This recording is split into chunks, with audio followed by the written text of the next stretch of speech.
Well, good morning, good afternoon, good evening. I'm Father Roderick. Welcome to the live stream, this week's Ask Me Anything. Welcome wherever you are in the world. I'm glad you can stop by. And if you're watching this on LinkedIn or Facebook, the the discussion and the questions are mostly happening on one of my YouTube channels. So you could go to youtube.com/Father Roderick, for instance. But regardless where you're watching this, I hope you are going to enjoy this upcoming hour. So I've been doing this for a number of weeks now. For those of you that have never seen me before, I'm a Dutch Catholic priest. I live here in this kind of on the more the eastern side of the Netherlands right now. And I assist in a parish during the weekends, but during the week, my job is media. It is has been my mission for my entire ministry for as long as I've been a priest. I've been always working in the media at various degrees. Started off with a Star Wars website, believe it or not, and a catechesis website. I even had a big Catholic news website for years because in the Netherlands we didn't have much online coverage of what was happening in the Catholic Church. And then everything changed when I went to Rome to study social communications.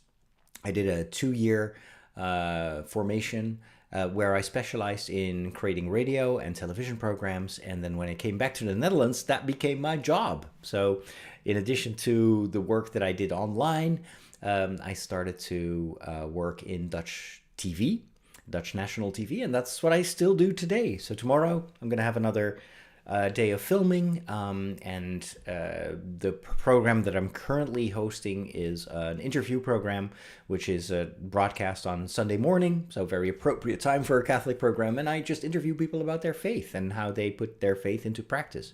It's a lot of fun to do. I love having conversations with people. I'm gradually learning to be a better interviewer, and it's also an experience that I also apply to other domains because, as you know, I'm a priest, but I'm also a geek. I'm also a writer, an author, and I try to reach out to all these different groups that can relate to some of these aspects. So, for instance, as a fantasy writer, I often go to fantasy festivals, and then I talk with cosplayers or fantasy authors, and I just ask them about the stories that they love, and then I try to get a little bit, dig a bit deeper and have a conversation about the values in those stories and the message that they would like to enhance or strengthen. And those are always amazing conversations because usually on events like that, it's not the kind of conversation that people have. And that I think is one of my strengths, that I can help people to kind of uncover the deeper layers of why they do things and how they would like the world to be.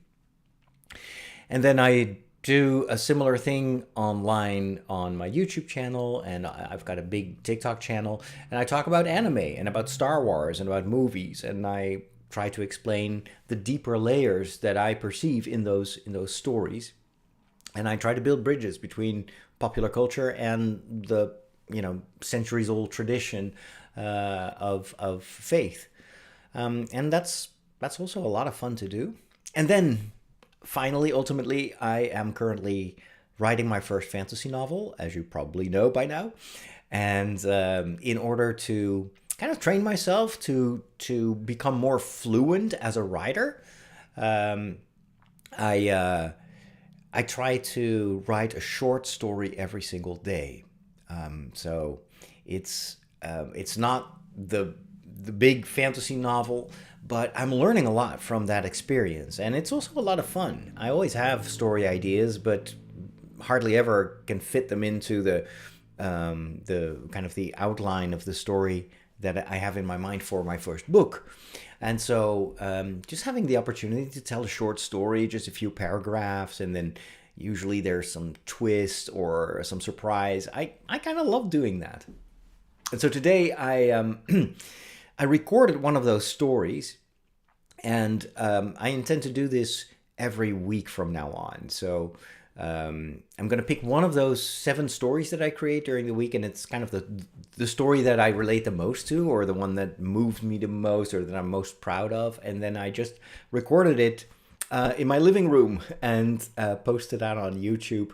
So it's also another way, because adding my voice to the story, I think adds a dimension. At least for me, it's very different, like narrating a story, than it is to just write it down and then have someone read it from the screen. So hopefully that will find its audience as well. I just want to say hello to the people in the chat room. By the way, if you're watching this and you haven't introduced yourself, please do so. And if you have any questions, then feel free to ask them. I'm here for that. And if there are no questions, then I'll just blab. I'm very good at just talking. Samuel is here from Sweden, and he's putting the kid to bed. And I'm glad to read that your brother is doing better, that he's out of the woods and maybe even can go home. That was a very scary situation, and I'm so relieved to hear that the prayers helped. And obviously also the medical care, because, you know, those two are not in opposition. But that must be a huge relief for you and for everyone involved. Mike is also there. Hi, good to see you again. We have also someone called I Am Amsterdam, or I Amsterdam, probably also from the Netherlands, who writes, "Great to see you again. I lost track of you. I listened to the Daily Breakfast back in the day, probably 20 years ago." Yeah, probably. Let's see, that should be, I started the Daily Breakfast in 2005. So yeah, that's 20 years ago. But I always continued podcasting, and of course started to do way more than that. And so today I'm writing. I love to do the videos and television work. So I've always been in the creative sphere. And one of the advantages of just always being present online is that every once in a while someone just crosses your paths again after a long time, and that's always wonderful. So glad that you're here. And if you have any questions about what happened in the past 20 years, feel free to ask it. And we've also Chulena Banana. I suppose that's a screen name. Good evening to you too. Hope you're doing well. And so, yeah, let me just tell you what I did over this weekend. So I'm writing a lot. Oh, I want to say hi to Sherry from the USA, listening while I'm working in the new job after being laid off for nearly 10 months. So feeling grateful. That is wonderful to hear, Sherry. Yeah, this is a bad time to be out of work. I'm so glad you found a new job. I hope it's also a fulfilling job. And that must be a massive relief to, you know, be able to generate some income now again after 10 months. I can't believe how hard that must be, and how scary that must be to be without a job for so long. So I was saying this past weekend, I did a bit of a deep dive.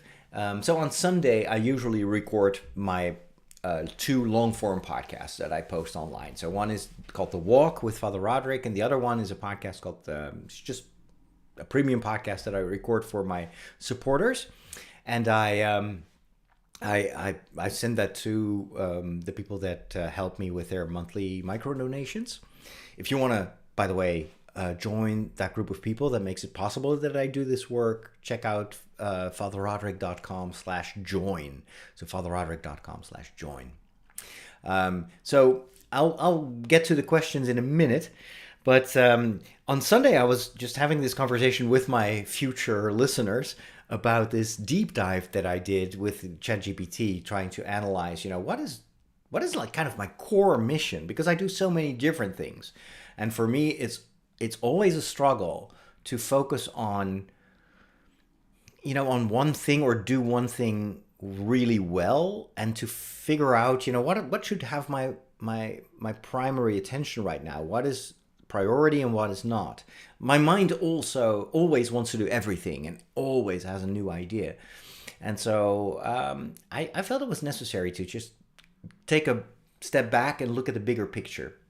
And so I was very surprised that ChatGPT, you know, knowing already so much about me, came up with this basically this core mission for me that would be a writer first before anything else. Because writing is something that is allowing you to get your story out, your message out, and it's not just part of a role of, obviously, I'm as a priest, I'm supposed to preach in church, I'm supposed to help people in a pastoral way. But then as a geek, I'd love to talk about Star Wars Andor, for instance. I'm currently watching season 2. At episode 9 now. I'm going to watch episode 9 tonight. I'm taking my time, and I have so many things to say about it, but recording a video about that means that I have to sit down, gather my thoughts, and write a script. So there you go. There's also writing involved. Same thing with preaching in church. You know, you write some ideas down, or at least I write them just in my mind. But the one thing that ChatGPT said was, and it knows actually that I always struggle with, like, in all these roles, where am I? You know, what? Every role also requires a certain how do you say it? It's like role playing almost. That sounds a bit as if I'm fake, but it's not. It's just that you enhance certain aspects. Like I'm doing right now. I'm talking to you. I'm live streaming, so I'm a little bit more energetic than I was when I was in the kitchen trying to figure out how to prepare a pasta before I ran out of time. But I always feel like in all the different things that I do, you know, am I truly also myself in that? Or am I just putting on a mask and then I'm Father Roderick the Geek? Or I'm Father Roderick the Star Wars Geek? Or I'm Father Roderick the anime guy? Or, you know. And so the writing as an identity actually brings all that together. And it ChatGPT encouraged me to put writing in the center of what I do. And so it came up with a weekly schedule. And every day it suggests that I reserve around 2 hours of concentrated reading, which means no inbox, no notifications, turn everything off, no phone, and then just treat that as sacred time. And I've been doing that over the past week now, and I love it.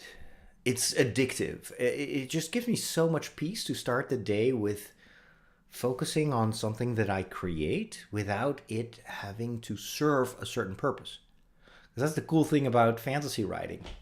There's no use for that. It's also it's not a need. There are so many books out there, you know. There's no one is actually waiting for my book. So what that means is that writing a fantasy story or a short story is a way for me to express this creativity. And it had a metaphor. It used a term for this, and I love that. It said, ChatGPT said, you have to see writing, creative writing, as liturgy. And that really helped me understand what it was. So it's not, I do something because people are waiting for it or I get something in return. Just like liturgy has no purpose. Liturgy is worship. It's a time where you celebrate what God has given you, but it's not a performance.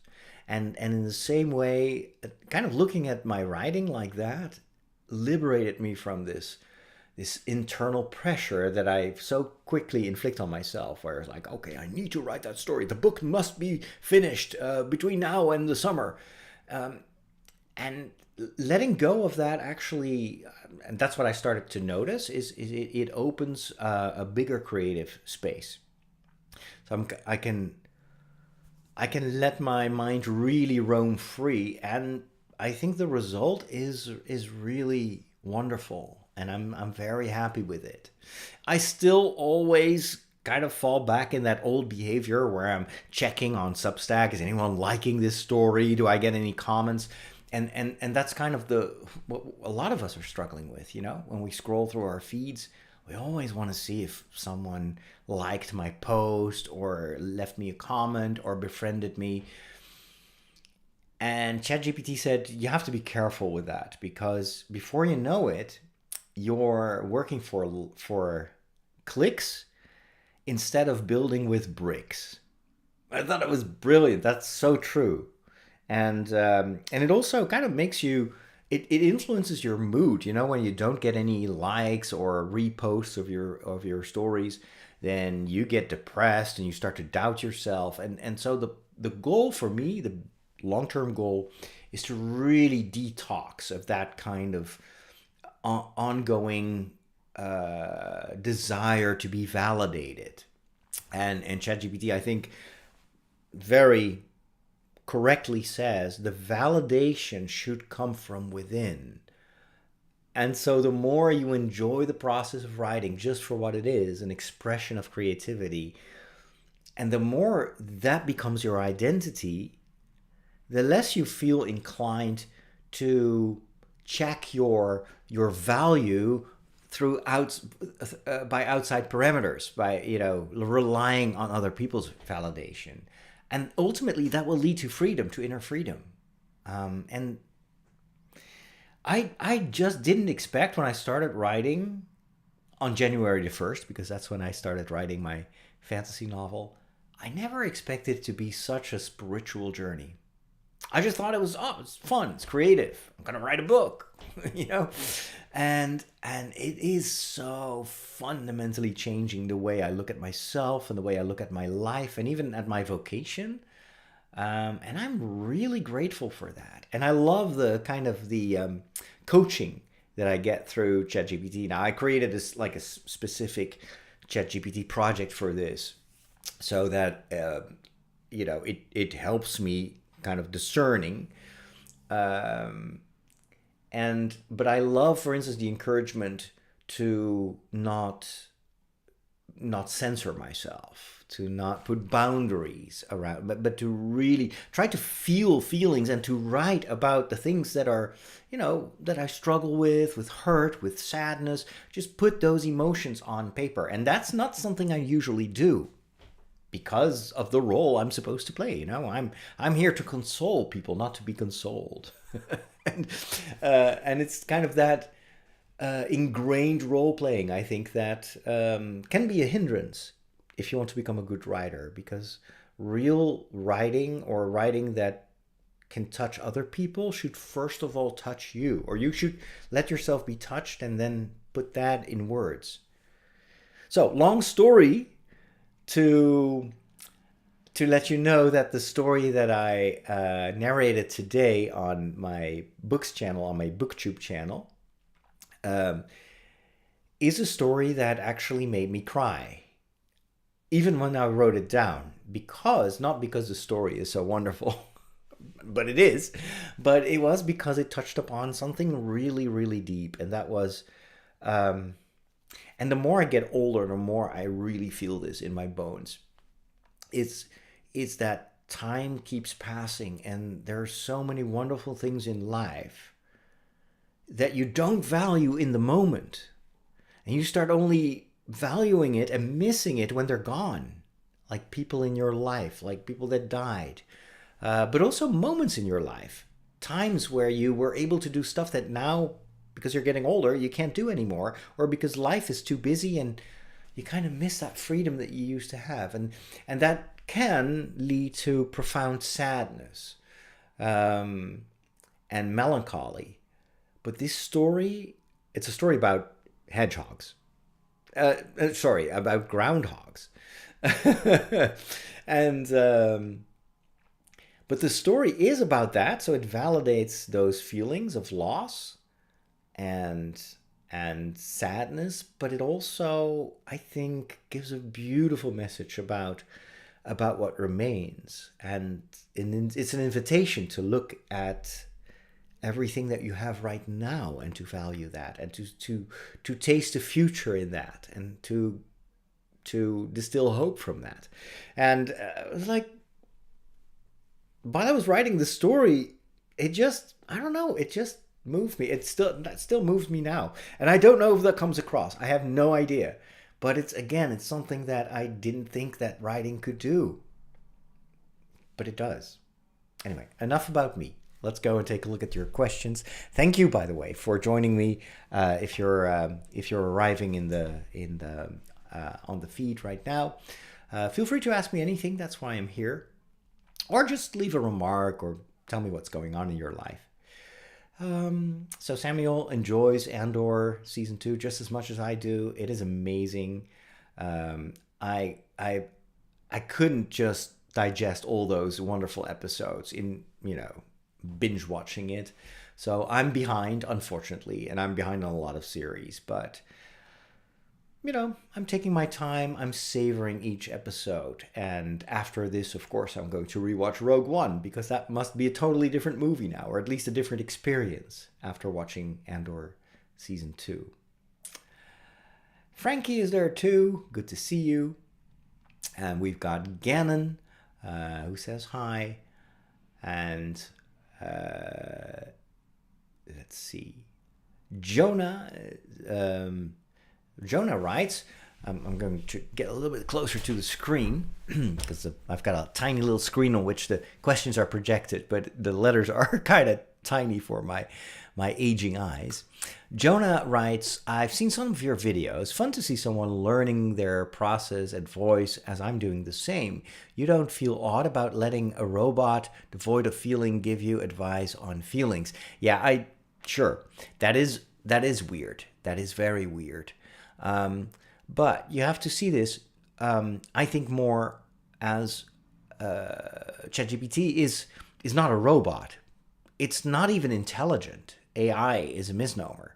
It's probability, basically. It has a tremendous amount of existing knowledge that it summarizes, that it analyzes, and it produces something that is the most likely to answer a question. So I see this more akin to, for instance, learning about my feelings and healing by reading books. I read a lot of books. Last year I read a ton of books about therapy and neuroscience, neuropsychology. And there too, you're listening to the voice of someone else that you don't know. It's just words on a piece of paper. But yet those words have had a tremendous transforming impact on me. And so for me, ChatGPT is kind of similar. It's a very advanced type of book, maybe, but it's still similar. It just serves me the information that is already out there. It doesn't make things up. It just combines stuff. And but it is the accumulated knowledge of a lot of real people that have fed these large language models. And so if you know how to query it, I still do a lot of research on, how can I use this best as a tool? And if you don't kind of expect too much of ChatGPT, because it's not human, it's not intelligent, you can still find a lot of helpful information and helpful advice. And so again, I see this more as something that is akin to reading other people's knowledge is served to me in a way that applies to my current situation. And otherwise, I do that. When I read the Bible is not going to tell me what it means. No, it's a negotiation. I read those stories from thousands of years ago. And then I was like, okay, this I can use. This, yeah, that was 2,000 years ago. We don't do that anymore, So we're always doing this. We're always negotiating with information that comes to us. And I see ChatGPT basically as a tool that helps me filter before I am starting to negotiate. But when ChatGPT sees patterns, and it's very good at pattern recognition because that's a mathematical thing, that's a statistical thing, it sometimes notices things that I say, but I don't realize that I say them. It's these patterns in my behavior that are there. It's not making it up. But it reflects it back to me, and then I'm like, oh, that is so true. So, and it sometimes feels like magic, but it's not. It's not. It's just a machine. It's just chance, calculation, probability, science, and but it works. It works for me on a lot of different levels. And of course, it doesn't replace human advice or even therapy. And I don't think it can, because there is always a deeper dimension in like real conversations that we have. And I think that one of the misconceptions today is that a lot of people think that it's actually we're talking to a robot. You know, the machines are taking over. We're heading towards the Terminator territory. Not a chance. Not a chance. We are still fully in command. And if I don't prompt the thing, it doesn't do anything, you know? So the quality of the results, and I've seen this over and over again, the quality of the results really depend on the quality of my input and the prompts that I give it. If you don't, then it just starts to produce slop. That's the whole issue with Facebook. It's like unbelievable garbage. And for some reason, Mark Zuckerberg thinks that that's a good idea. It probably makes him money. So he doesn't care if it's a good idea, as long as it makes him money. But ultimately, I think it's super empty and vapid and void. And I think one of the things that I want to do is to be someone who can help other people because I know how to use the tools. But I can also add something of myself. Anyway, I hope that was enough of an answer to your remarks. But yeah, and about finding your voice, that is what I love about writing, and especially telling myself time and again, nobody needs to read this. I am publishing my short stories, but I don't publish my first draft. And I'm glad I didn't. A while ago, I was thinking about, maybe I should just do serialized publishing. And so I would write a new chapter every week and publish that. And I'm so glad I didn't, because it would have put a lot of pressure on my writing. And with the short stories, I don't mind if one story is better than another, because that's, for me, it's just basically homework. It's an assignment that helps me to become better at writing, and I can try stuff out. It's very experimental. But for my novel, I just want to try to learn what is my voice, how do I write, what is important to me, and to really dare to be daring, because I think the biggest challenge for me as a writer is not to learn how to write, because I can do that more or less. I can talk, I can tell stories, but the biggest challenge for me and the scariest part is to put my heart on the page, to really express in my characters and in my story what's happening in my soul. And that is something that's scary. And sometimes I'm not even aware of what I actually think. So for me, writing is also a lot of self-reflection, and it's not unlike prayer in a sense that it requires you to connect with your inner self. And there is, even in writing, there can be also an aspect of prayer where you ask the Holy Spirit, who is actually the creator, to help you create something that expresses yourself and also helps others. And if you see it in that way, then writing is not completely useless. But like liturgy, it's an expression of the beauty, the truth, the unity of the Holy Spirit. I'm getting very theological here, but I just wanted to say it so I can later on refer to these words when I have to explain why I'm writing. Hey, Rosie. Arastam, hello there. Watching on Facebook. Really glad you're watching. Samuel wants to know, what was my best and worst book you read in this last year? Best book for Samuel was The Demon Awakens, which I haven't heard of, and The Fourth Wing was the worst. It's the worst book. I didn't even finish it, which is very rare, but it was an AI book. At least in hindsight, I think it must have been AI. It was the absolute worst fantasy book that I've ever tried to read, and it was just complete garbage. Um, it's as if someone just put in one prompt and say, okay, I want to tell a story about two kids and it's got to be magical, and just put in some bad guys. And the result is so completely vapid and dumb, and there's no dialogue. It just had a beautiful cover, also AI. And it looked like a good fantasy novel. Like, why does nobody talk about this? Well, okay, I understand. But that's, I can hardly say that that is a book. That's just AI slob. A book that I had high expectations off, that I expected a lot of, was The Assassin's Apprentice by Robin Hobb. The reason that I started to read Robin Hobb was actually because of a new parishioner.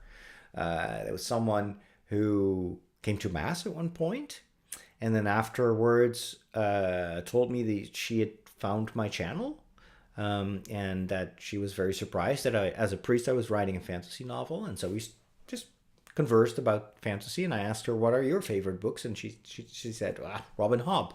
It's amazing. You have to read it. It's slow. It's not for everyone, but read it. It's amazing. And so I did, and I knew Robin Hobb from the covers, beautiful book covers, and I'd seen the books kind of pop up on the videos of some of the booktubers that I follow and on Book Talk, but I never really watched any of those reviews. So I just started reading the first book in the series, which is called The Assassin's Apprentice. It tells the story about this young boy called Fitz, who has a gift. He can kind of connect with animals and temporarily, I'm not sure if he can take over, but he can look through their eyes in a certain way. And he is also a bastard son. So his father is a king or a prince. And then at one point, he is supposed to become the king's assassin. And so he receives a formation to become an assassin by this grumpy old man who, tries to, it's kind of like a substitute father figure for him. And I read this book, I listened to this book while I was playing a video game, Valheim. So I was walking around in mythical Scandinavia, you could say. And the book took forever. I listened to it at twice the speed, or sometimes even at 3 times the speed, and it was still slow. It was so slow. Fitz was a very passive man. Didn't get anything done. The magic was really vague and not really a factor in the book. And then there were also some bad guys that were very schematic, like the really mustache twirling type of evil guys that get away with everything for some reason. And it's just, the book didn't go anywhere. And I was so disappointed. I was like, how can people say that this is so amazing? And the additional problem was that the book was, I was listening to the audiobook the book was read by a voice actor who I think didn't care for the book, or at least that's kind of how he comes across. It's this very monotonous, kind of like slow way of talking like that, and it's just as if every sentence sounds like the previous sentence, and it's I was like, dude, do you even want to read this? and that also really destroyed my reading experience. But I've been wrong in the past before. There were books that I completely discarded, and when I reread them, I loved them. So I know this from myself, and I want to give Robin Hobb another chance. It's not by accident that she's so famous. So there's got to be more to these books, but I need to find a way to get through the next book, which is even longer, in a different way. So reading from a page, that's going to be hard. Especially if the books are slow, I get distracted, I can't focus. ADHD.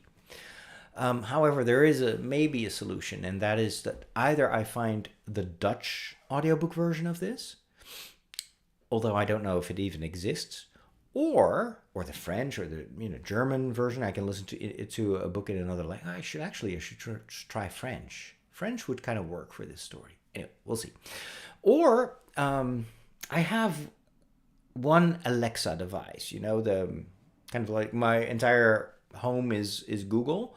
I'm not very happy with that either, but anyway, that's what I invested in back in the time, in the day. But I still bought this Puck, this Alexa device. And there's one thing that it does really well. You can say, hey, continue reading the book that I'm currently reading. And if I'm reading the book in Kindle, on my Kindle, it knows where I am and it will start reading the book to me with an artificial voice. But the voice is really good. It's far superior to, for instance, Google Play, who also, I'm not sure if it still has that function. It used to have that function. That's how I read the first 4 books of the Wheel of Time. I just had Google Play read it to me. It was a pretty robotic voice, but somehow it kind of worked for me. Maybe because it was such a kind of disembodied voice. But the Kindle app or whatever it is really good. You can totally listen to it. I read the book about the teenage years of Princess Leia. Something with heritage or something, or bloodline. I think it's Bloodlines or something. Anyway, it's a great story. It's kind of like the sequel to the story that we saw in the Obi-Wan Kenobi TV series. And I read that just by listening to the Amazon, what's it called? The Alexa device. And so that could also be a way to listen to Assassin's Apprentice. Anyway, so that was definitely maybe not the worst book, because it's probably a very good book. It's just my experience wasn't the best. And then the best book that I've read so far, ooh, that's a hard one. If I only look at this year, because last year I read so many books I don't even recall. I read a lot of Blake Crouch, which is one of my favorite science fiction authors. He wrote a book series called Wayward Pines, which I will recommend to anyone at any time. It's one of the best science fiction books or series I've ever read. So it's called Wayward Pines. And he also wrote Dark Matter, which is now a TV series on Apple TV Plus, and it is amazing. It is features what's his name? Joel something. The guy who plays Uncle Owen, the younger Uncle Owen. So it's that same actor who has the lead. Let me take a look at my reading list of this year. I'm behind again, which annoys me. Reading challenge. Okay, where are my books? How can I see my books? Challenge details. Does it show my books? Yes. Okay. More books. I'll just start in January. Oh, I already know what my favorite book was. I already know it. Yeah, so I'll just tell you what I read. So I read. I'll just mention the fantasy books that I read so far. Fourth Wing. Yeah, it wasn't very good. Not really. I'm not the target audience. It was actually not as bad as I thought it would be. But yeah, totally not I'm not the audience for it. Assassin's Apprentice, already talked about that. I really liked V.E. Schwab's The Invisible Life of Addie LaRue. Schwab is really, I love her writing style. And I've read a few more books that she wrote. I want to start one of her bigger fantasy series soon. Let's see, what else did I read? Of course, the Warrior Cats books. It's called Warriors in the US, I heard. I read the first one, really enjoyed it. The Alchemist by Paulo Coelho. I don't remember much of that book. There were 3 books that I absolutely adored, and this is my favorite writer of this year, and it's a guy called William Nicholson, and he wrote the Windsinger trilogy. It's amazing. It's Narnia for today. I was blown away by that story, even though it's targeted at kids, just like Narnia. But actually, and don't tell anyone I said this, but I liked it better than Narnia, a lot better. So it's a trilogy. The first book is called The Wind Singer. Second book is called The Slaves of the Slaves of the Mastery, and the third book is called Fire Song. And it is so deep, and it's so good, and it's so entertaining. I want to reread it. That's how good it is. City of Ghosts by Victoria Schwab. As I said, it's more for teens, but still enjoyed it. And this was my absolute favorite book, and it's not even a book. It's actually a play, and I listened to the stage recording of the play. It is written by the same William Nicholson of that Wind Singer trilogy. William Nicholson is, he's still alive. He's, I think, 80 now or 80 something. He's done a lot of things. He wrote fiction for adults. He wrote children's books. And he was also a script doctor. If you look him up on Wikipedia, you will discover that he actually was the one who saved the Gladiator, the first Gladiator movie. They were completely stuck. They had a massive problem. One of their main actors died in the middle of shooting the film.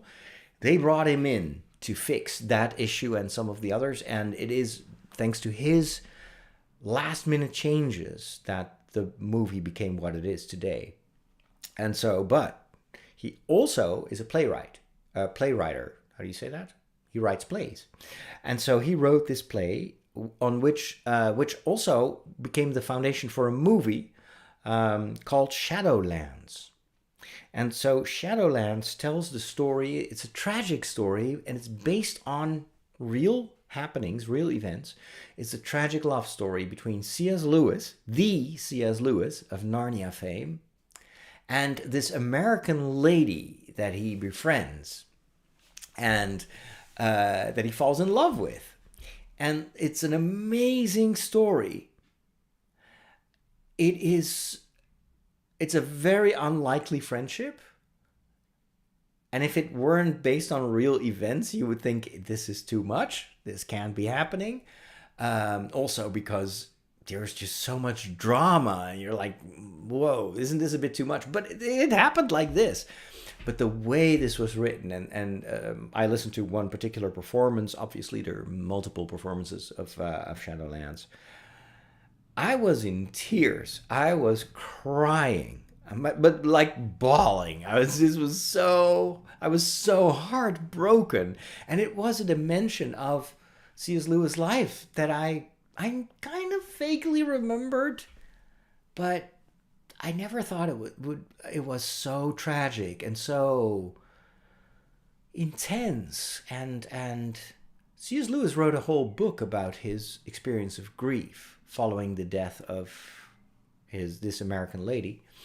And apparently, from what I've heard, it's one of his deepest books. And so the events in Shadowlands actually take place long after he had written Narnia. In fact, the reason that he came into contact with this American lady was that her son was a fan of Narnia. And anyway, it was just so beautiful. And it's something I would have never read, because I don't read theater plays normally, not for fun, and not a tragedy like this. But it was because I read the children's book series, the Wind Singer trilogy by William Nicholson, and then the algorithm of Goodreads, I think, just showed me this play. I was like, wow, if it's William Nicholson, I'm probably gonna love it, and so I did.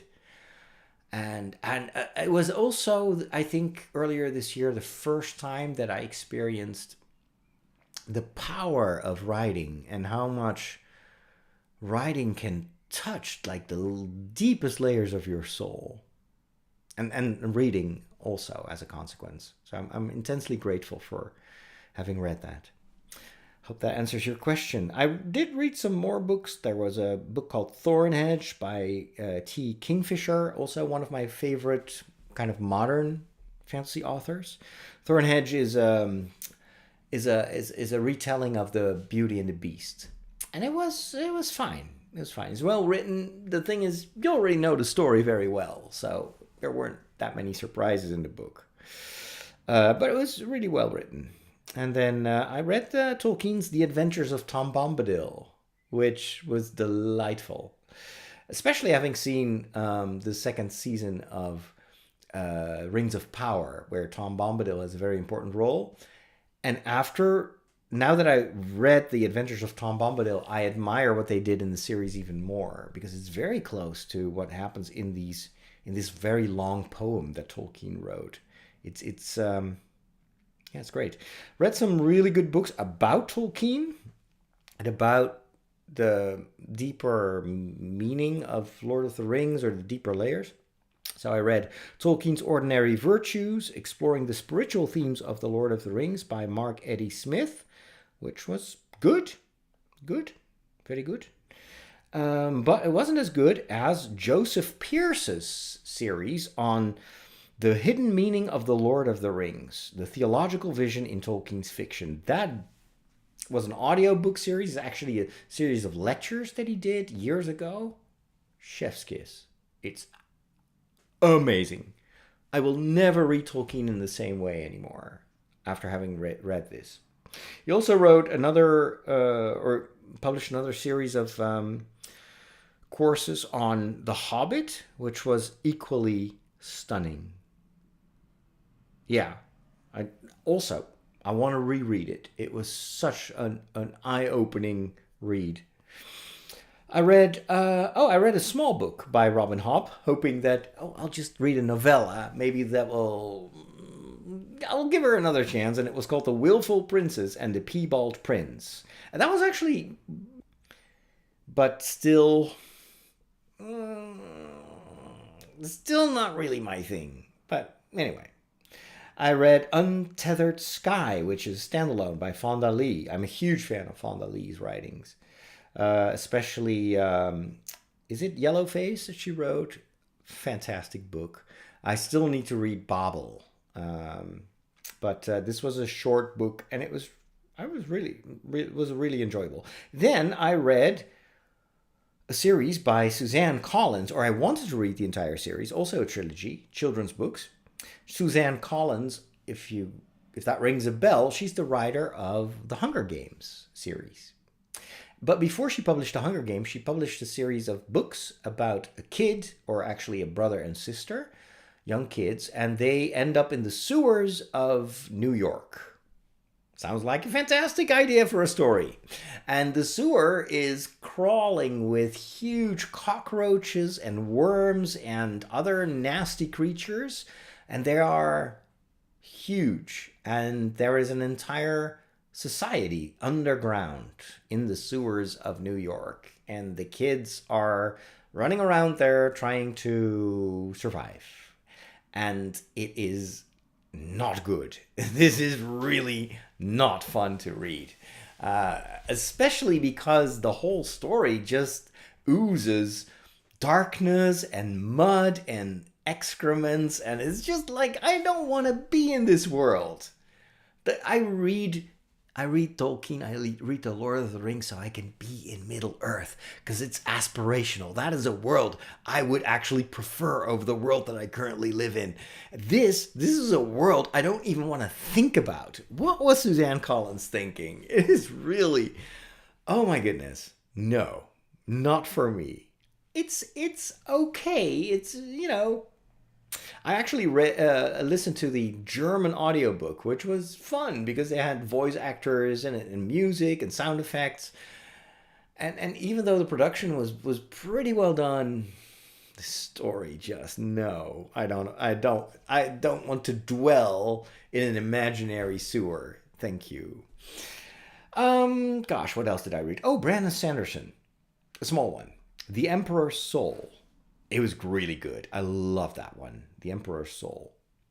It is taking place in the Cosmere, this is one of those rare books by Brandon Sanderson that gives you a taste of the Cosmere and of a good magic system, but you don't have to read like 1,400 pages. So recommended for people who just want to get a sample of Brandon Sanderson without reading for the rest of their life. Let's see. A Pilgrimage of Sorts by Anthony Ryan.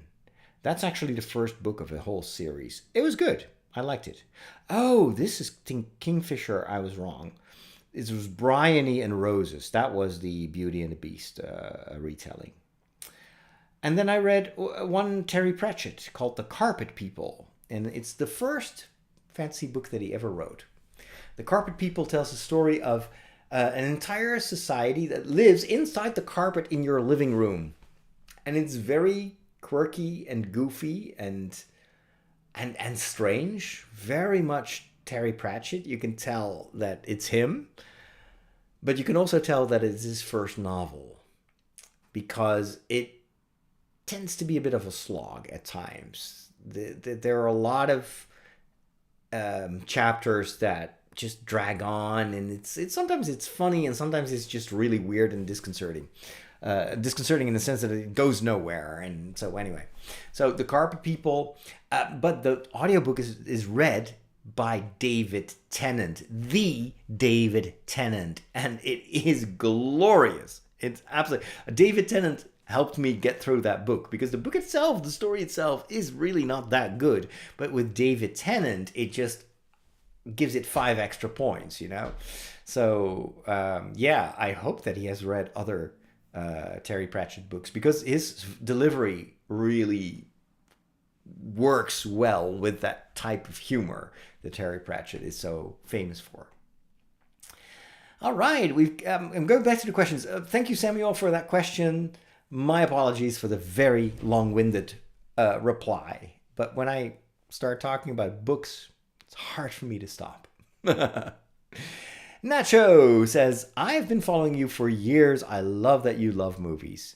I love that you love that I love movies. How many languages do I speak? A bunch of them.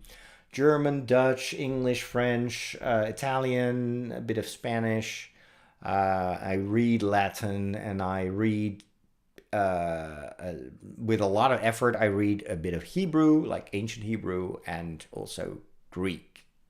Also with a lot of effort, because I never have to, so kind of forget about stuff.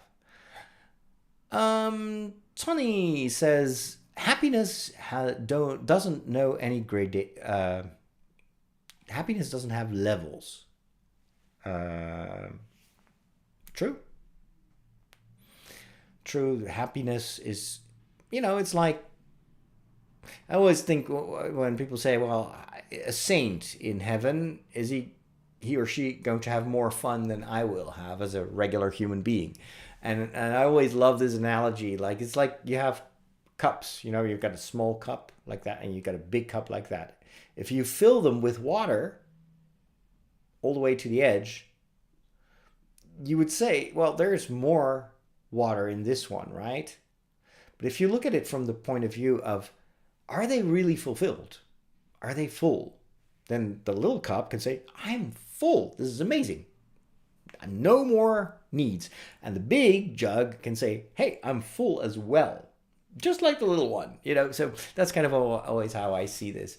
Happiness can fulfill anyone. It doesn't depend on your income, on your success in life, if you have kids or you don't have kids, if you have, an academic degree or you just did primary school. It doesn't even depend on whether or not you live in a country where there's peace or a country where you're in war. Your heart is the measure of happiness. And you can make someone happy in the middle of a war, and this happens.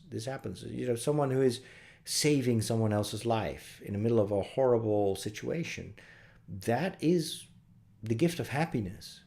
The gift. I mean, so it's not happiness like everything is hunky-dory and I have no worries. Now, happiness is fulfillment. It's like, am I serving my purpose? And if you help someone, and I always think about this when I hear stories about, that we live in such dangerous times, and the economic and political stability seems to be so far in the past. Will we ever return to that? And I keep telling myself, whatever happens, it can never rob me of the possibility to make someone else happy. And if I'm lucky, I will find other people who will make me happy, no matter what happens. And there is beauty in that. Even in prison, you can still be happy. You can find God. You can find friendship. You can be a friend. So the only question that I keep asking myself is, what can I do in my life right now, in my situation, to help other people be happy, or at least feel validated or heard, or that's why I'm here. That's why I'm here talking to you. It's just I want to give you a bit of my time, so that we can experience company together and a little bit of community, and maybe put a smile on your face or give you an insight. And likewise, your questions, the fact that you're here, that you're watching this, it's a gift. It's a gift of your presence.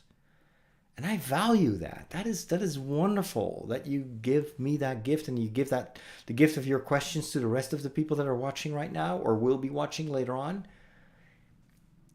And it doesn't cost anything. Well, it costs time, but I mean, this is something that we can always do. You don't even have to be online for that. You can just sit together with a couple of friends and talk for an hour, and that in itself will generate joy and happiness and fulfillment. Jonah asks, also a branding question. Why lean into the priestly side in your online persona? Why not just wear casual clothes and record in your off time? It's a very good question. People sometimes wonder if I ever wear other clothes.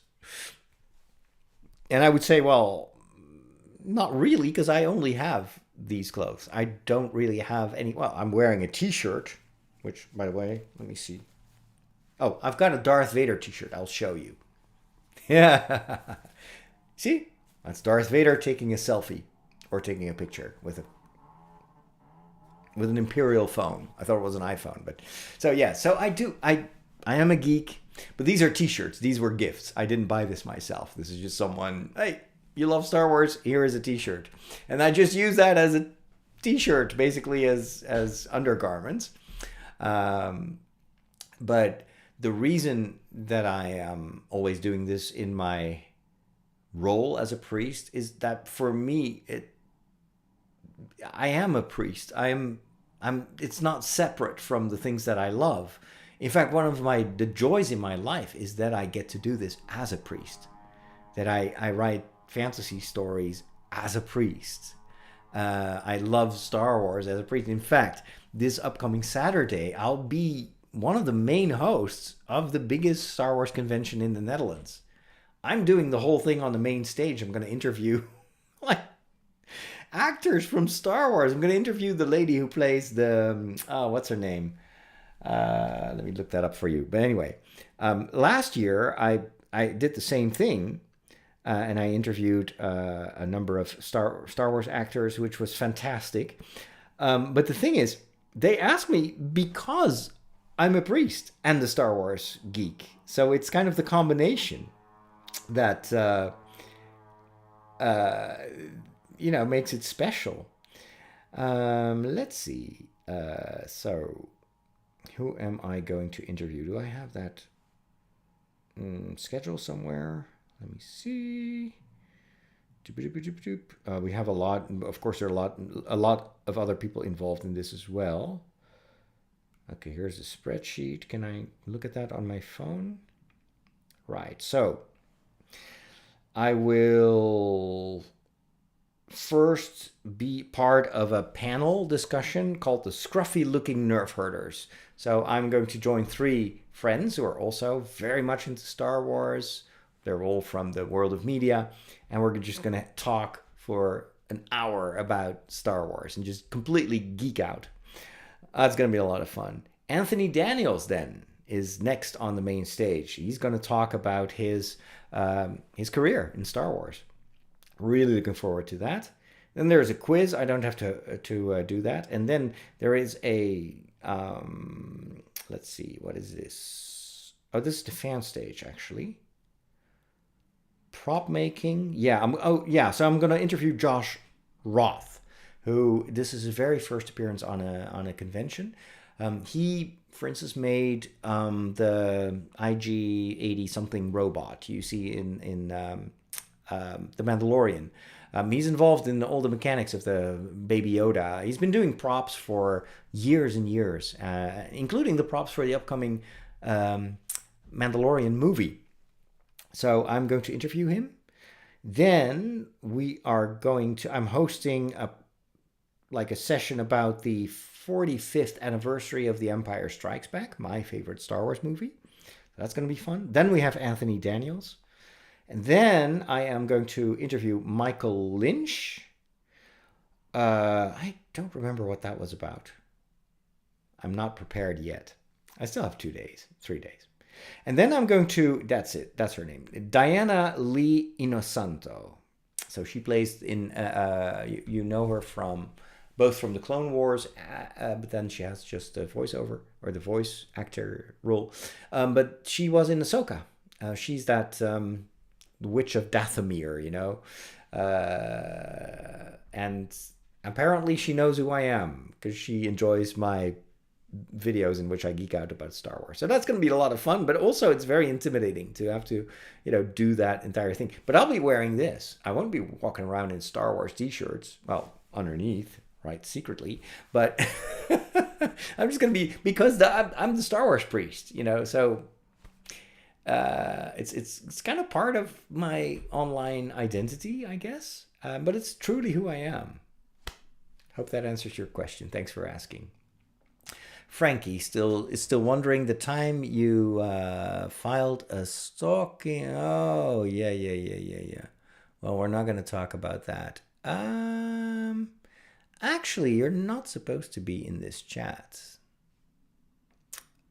formally speaking. Anyway, then we've got Jonah Blaine. I think I get your thought process. My issue is that it waters it down and could tell you the bad advice just as well. So this is about ChatGPT. I'd rather read and listen to individuals, but I see what you are saying. Blah.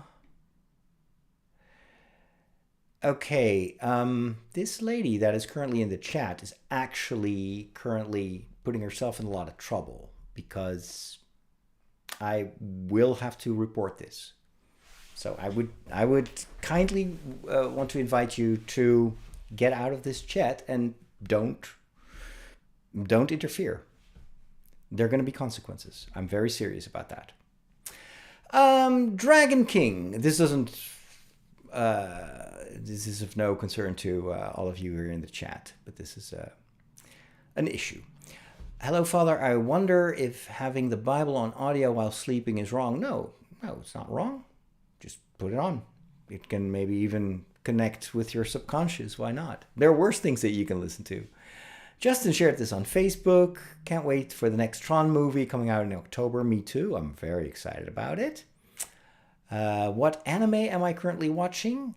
I'm watching Attack on Titan. It's awesome. It's so good. What a story. And there is another anime that I started watching. What was it again? It was on Netflix. Oh, I've only watched... Oh, yeah, Orb. And it's a...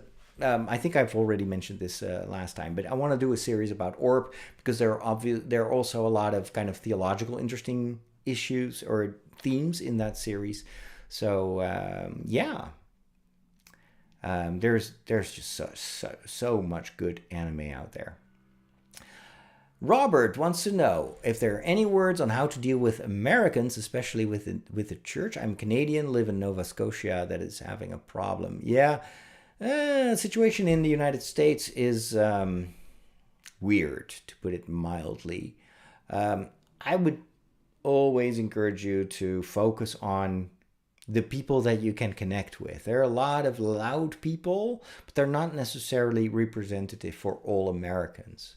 There are most of my friends are North American, and I don't have any issues with them. I love them dearly, and it's just that in the news, on social media, you see a lot of the angry people, a lot of the, I don't know, just loud, intolerant people, but don't focus on it.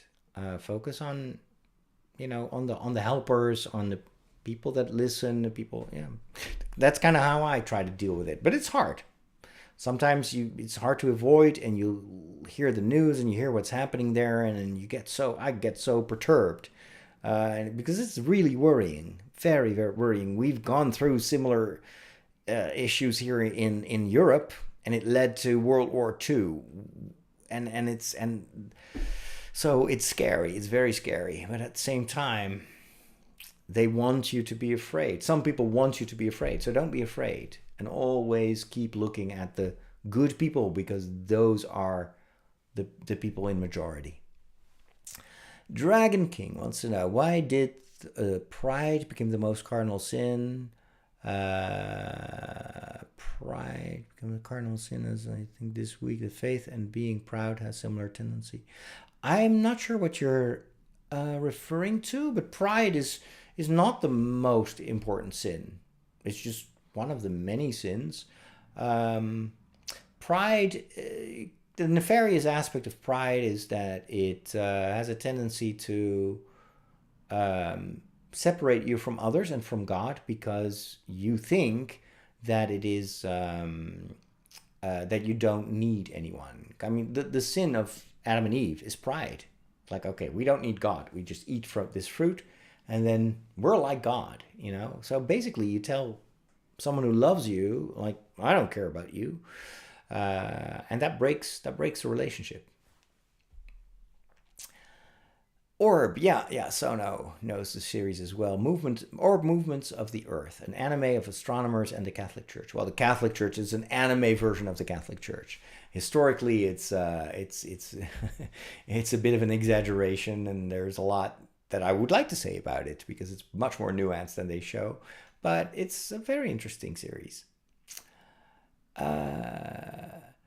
Yeah, so it's not a problem to be proud of someone who does something good. If it's your child who does something amazing, that's not what pride is. Pride is like, I don't need anyone else but me. That, like, I'm superior to anyone else. That is basically putting you above someone else, and that breaks connections. That breaks relationships. What am I writing? I'm writing a fantasy novel called The Dawn of the Story Mages. If you want to know more about it, you can follow my updates on my YouTube channel, which is called Father Roderick Books. Father Roderick Books.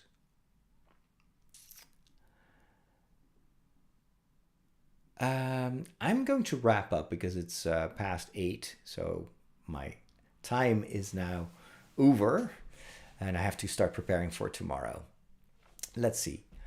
I have a science fiction book recommendation for you that I think would be perfect for a big screen adaptation. It's called Children of Time by Tchaikovsky. That's an amazing book. I haven't read it yet, but I hear it is fantastic. Ronan says, Shalom, Father. I was curious about your views on critical Bible scholarship, like the documentary Hypothesis. I'm all for critical scholarship. It's a bit too broad of an issue to talk about right now because I'm wrapping up, but feel free to bring it up next week. Let's see. Helma is going to meet me Saturday at Echo Base. Yeah, definitely visit and say hi.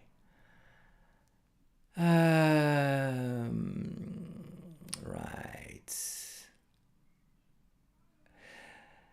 Margot, thank you for offering to moderate. We are dealing with a real life stalker that I've reported to the police, and I will do again following this interaction. Just wanted to say that formally here. That's why I'm not deleting these comments, because they're going to be proof. And so, yeah, it's unfortunate. But as a priest, you're vulnerable, and some people just cannot behave themselves. Have I ever encountered negativity because you're a Catholic priest and a geek? Oh yeah, sure, just like anyone else. Scratch says there are two places in Tolkien's work where a protagonist is talking with dragon ties to manipulate him. Schmauk. Why do you think is the case? Well, I think the Schmauk is definitely kind of a diabolical figure. It's a metaphor of the devil. I think, he's hoarding. It's all very selfish. So yeah, it's. I think he kind of tones it down later on because it's a bit too schematic. Of course, the Hobbit was a children's story. So in the Lord of the Rings, it's I'm glad that there's not a second Smaug. Let's see, but we can talk about that next week as well. Let's see, what else have we got? Currently reading Eye of the Needle by Ken Follett. Yeah, it's amazing. I love Ken Follett. He's a great writer, very atmospheric. God knew exactly what he was doing. Yeah, it's about Pope Leo. What is your favorite comedic comedy? I'm currently watching Young Sheldon, and I love it. I was a huge fan of The Big Bang Theory, but Young Sheldon is even more charming, and it's so funny, and it's so good, and it really goes deep. I'm in the last season right now, and wow, that is amazing writing. Okay, I'm going to wrap things up. I figured that I would start with some of these smaller books before I read Pillar of the Earth. Oh, you can start with Pillar of the Earth. It is a big book, but it's really easy to read. It's a roller coaster story. It's fun to read, and not at all difficult. This is not Brandon Sanderson. Alejandro says, I'm a big fan of your videos on Evangelion. Thank you so much. I appreciate it. Wonderful. Yeah, I failed to buy the series on Blu-ray. I was at an anime con 2 weeks ago, and I kind of wanted to buy. They had the whole series, but it's also up on Amazon Prime. So I go, is that, it's a bit of a waste of money. If I can stream it for free, why would I buy it? But now I'm thinking I should have bought it because, of course, these streaming platforms can take something off their platform at any time, and then I'll be without those movies. They had the movies, not the TV show. Anyway, thank you so much for being here. I'm sorry, my apologies for the stalker in the comments.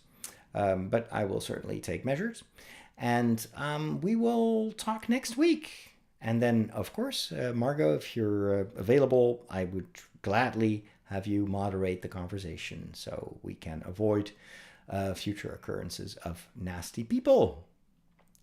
So Kananga Rap, can you save that question for next week? I'll gladly talk about it, but I'm running out of time. So have a wonderful rest of your evening, and talk to you soon. God bless.